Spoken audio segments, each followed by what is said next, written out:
뉴스 추적 시간입니다. 전정인 기자와 함께합니다. 어서 오십시오. 전 기자, 오늘 윤 네. 대통령이 인사 발표를 직접 했습니다. 아주 이례적인 모습이죠. 네, 그렇습니다. 저도 현장에서 보고 깜짝 놀랐습니다. 오늘 오전 비서실장 인사 발표가 있을 것으로 예상은 됐지만 대통령이 직접 한다는 사실은 직전에서야 알려졌는데요. 네. 이 때문에 기자들도 정신이 없었습니다. 그런데 오후에 정무수석 인사 발표 때도 대통령이 다시 등장하면서 기자들을 한 번 더 놀라게 했는데요. 그러게요. 네, 윤 대통령이 당선자 시절 초대 내각 명단을 발표한 적은 있지만 취임 이후 직접 인사를 발표한 것은 이번이 처음입니다. 발표도 발표지만 전 눈에 띄었던 게 기자들의 질문을 받는 모습이었습니다. 네, 그렇습니다. 윤 대통령은 인사 발표 뒤 기자들에게 질문이 있냐고 직접 물었는데요. 네. 질문 있으세요? 한 두 분 정도 질문을 받도록 하겠습니다. 네, 잘 아시다시피 그동안 대통령이 기자들의 질문을 받지 않았었죠. 최근 의료개혁 대국민 담화 때도 기자들은 브리핑장에 들어갈 수조차 없었습니다. 맞아요. 확인해보니 윤 대통령이 기자들의 질문을 받은 건 2022년 11월 도어 스태핑 이후 17개월 만입니다.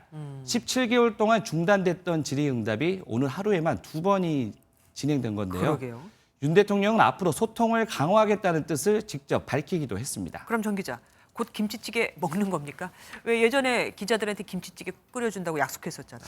네, 지금 분위기로만 봐서는 금방이라도 김치찌개를 먹을 수 있을 것만 같습니다. 네. 대통령실은 앞으로도 다양한 방식으로 소통해 나가겠다는 방침인데요. 기자회견 방식뿐 아니라 도어 스태핑을 재개하거나 언론사 편집국장, 보도국장과의 간담회 등 다양한 방안들을 검토하고 있는 것으로 알려졌습니다. 그런데 오늘 영수회담 실무 접촉, 그러니까 실무 협의를 하기로 했었는데 이게 무산되지 않았습니까? 네, 초반부터 그렇죠. 이러니까 좀 불안하기도 합니다. 네, 오후에 정무수석이 교체되면서 실무회동이 수년됐는데요.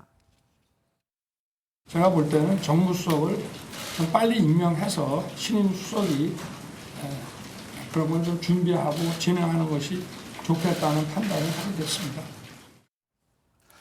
대통령실은 교체가 임박한 정무수석이 회담을 준비하는 것은 예의가 아니라며 오전에 민주당의 회동 연기를 요청한 것으로 알려졌습니다. 하지만 민주당은 미숙한 처리에 유감을 표했는데요.